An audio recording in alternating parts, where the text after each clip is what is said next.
Hi, I'm Debbie, the creator of Art Made Clear. Good to see you here, being inquisitive. Now, I'm sure you already know about Damien Hirst's shark in formaldehyde and his diamond-encrusted skull. Also the outrage these created at the time. If not familiar, don't worry, you will be. You might already have a firm opinion about it all too, but first I'd like to ask you to clear away for a moment what you know or think you know about this and consider with me anew from a broader perspective. What do we make of this thing called art? How do we define it?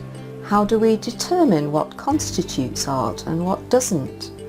And in doing so, how can we determine what really is our true opinion of the art sharks of this world?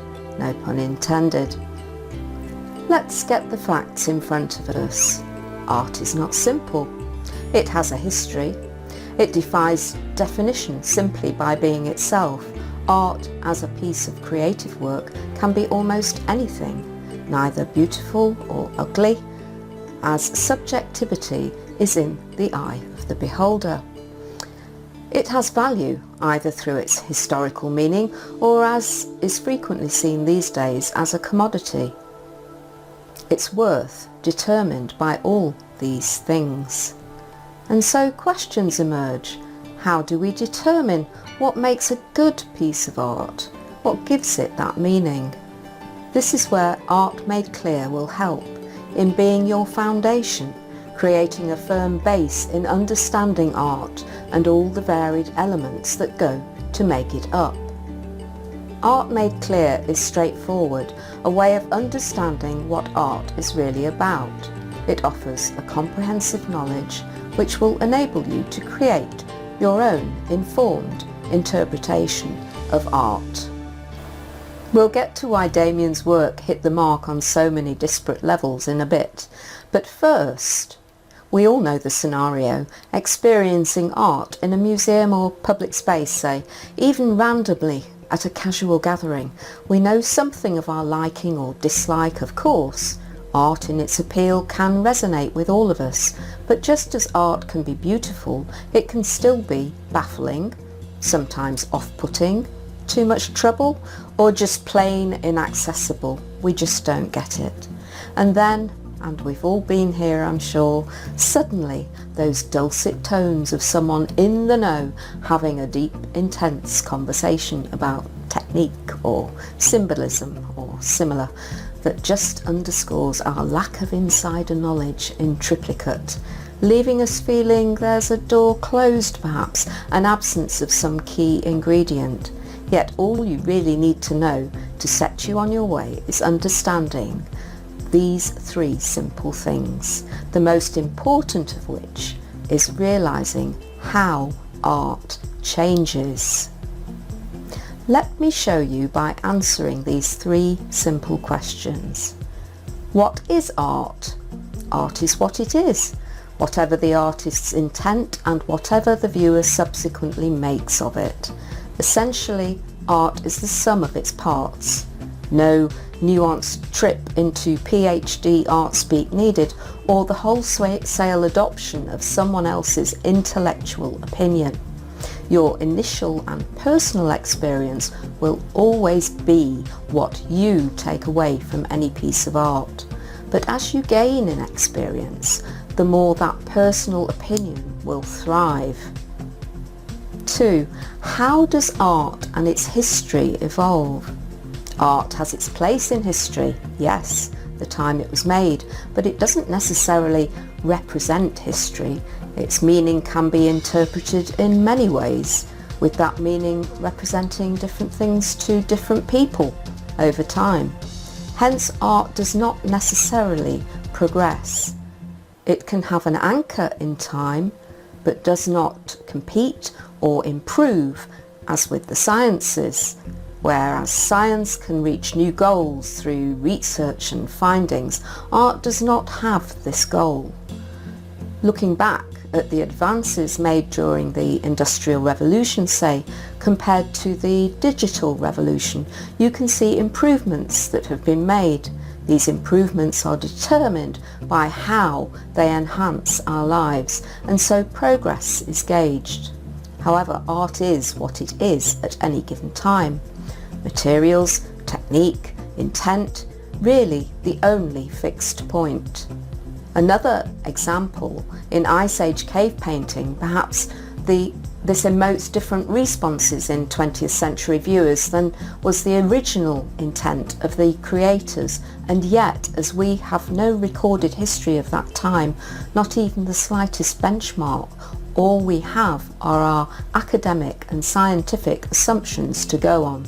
Again, the key elements of materials, technique and intent. No matter what time in history, looking back through art can only be interpreted through our 2020 vision, even with detailed knowledge of that particular time in history. Essentially, the intent of the artist is key. Even when the work has been commissioned, the execution of it is still largely personal, and so can only be that, fixed to that artist in time. For example, a Rembrandt is not necessarily improved upon by a Picasso, as they are born of different times and sensibilities, and so cannot be compared in terms of improvement. They can only reflect change. Improvements in materials create change. Different techniques also create change, and so materials, technique and intent can combine to create that change. Question 3. How do I achieve this basic understanding faced with the labyrinth that is art? By having a foundation of comprehensive knowledge. Foundation courses, I'm sure you know, are well known for opening doors into more in-depth subjects. Art Made Clear is no different in that respect. It doesn't offer accredited diplomas or such, but it does function in exactly the same way, enabling you to see deeper into the subject, even informing and priming you before you take on an accredited course. Knowing the basic grounding that Art Made Clear offers will open up your thinking to broader perspectives, ideas and opinions. By doing this foundation, it will help enable your ability to expand your own personal understanding of art, and so your opinions surrounding any given piece.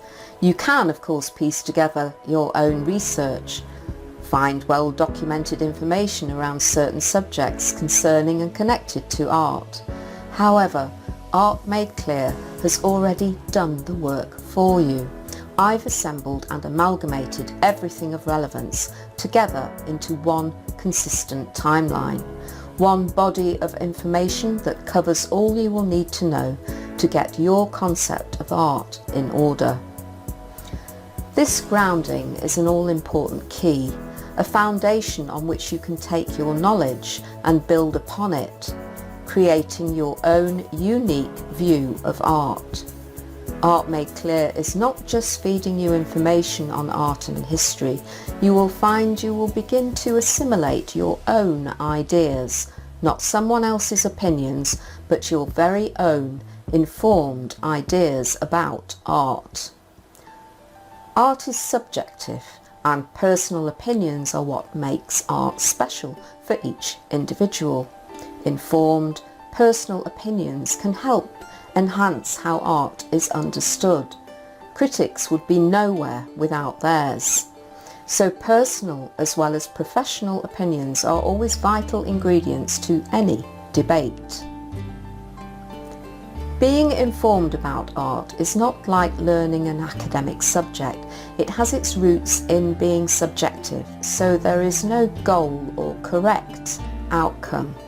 Confidence in understanding art comes with considered, informed knowledge, yes, but most importantly, that confidence lies in being open to new ideas about things, ideas that you may have thought were set in stone, but might be open to new interpretation.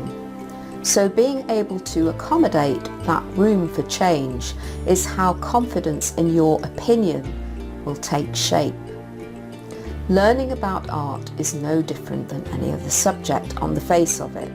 This takes time, absorbing ideas about art that have become accepted and strong, these set-in-stone ideas, historically bound up in centuries of accolades, of certitude, of rhetoric. This at first, informing your own ideas about specifics, may seem a little overwhelming. When I see the light at the end of the tunnel kind of thing. Then, as with all learning curves, your own personal light bulb moment will occur. It will. Something clicks and your wider knowledge and level of understanding deepens. But never be complacent in your confidence, because art changes. You may see new things or ideas in a piece that you hadn't seen before, or you may just simply see something from a different perspective in its meaning, through process or materials. Even a historical piece will have had that capacity to create thought in different ways across time, showing us new elements in ways of interpreting. Art is not simple, but let me make one thing quite clear. Art is not baffling. And once you recognise the basic ideas around it, you will see. So back to Damien Shark. The formaldehyde works and his diamond skull can be seen or understood in a number of ways, and some quite obvious for sure. From a personal view of shock maybe, or intrigue, hardly beautiful, but then perhaps you're a taxidermist and can relate, having a predetermined bias. From the point of intent, they can be seen as a cynical move by the artist, a concept perhaps relating to the art market around the time it was made in 1991. Even more so with the later diamond skull. This a part of the brand personality of the artist, backed up with Damien's outwardly cynical, or at least upfront approach to the art market with his art. After all, Hirst's response to those who said that anyone could have done his formaldehyde work was to say, but you didn't, did you? So, taking all his art to auction the day after Lehman Brothers crashed in 2008 was also a stunner. In one fell swoop, he revealed the actual market value of his work, bypassed the middleman, the galleries, who by the way made sure they were quick to join the auction, while at the same time seeing how desperate investors were to place their money somewhere safe. On these actions, some called it a brilliant piece of performance art, while many were hugely sceptical of the motives behind it. Damien made it known that he got a kick out of this. So audacity as brand, indeed. Playing into the hands of controversy, and at the same time with his work being represented by the world's most salubrious gallery representative, Larry Gagosian, who continued to pair Damien's work with suitably financially buoyant clients, his work, both in its worth and meaning, simultaneously became good art. His art had made it into the history books. Damien Shark, its materials and meaning has changed from, say, Renaissance times, but perhaps the power and influence behind it, not so much. And art covers all human existence. Art as a term is only a relatively recent name. Definition of what art is can potentially be exponential, but the powerful elements inherent in art's use and influence are pretty universal. Art Made Clear covers in easy stages 15 videos spanning 2 millennia and beyond, a foundation, a go-to one-stop that can give you a head start. With this heads up, valuable study and museum time can be used efficiently, and informed debate with your opinions on art can now gain, while your knowledge and understanding is increasing in confidence.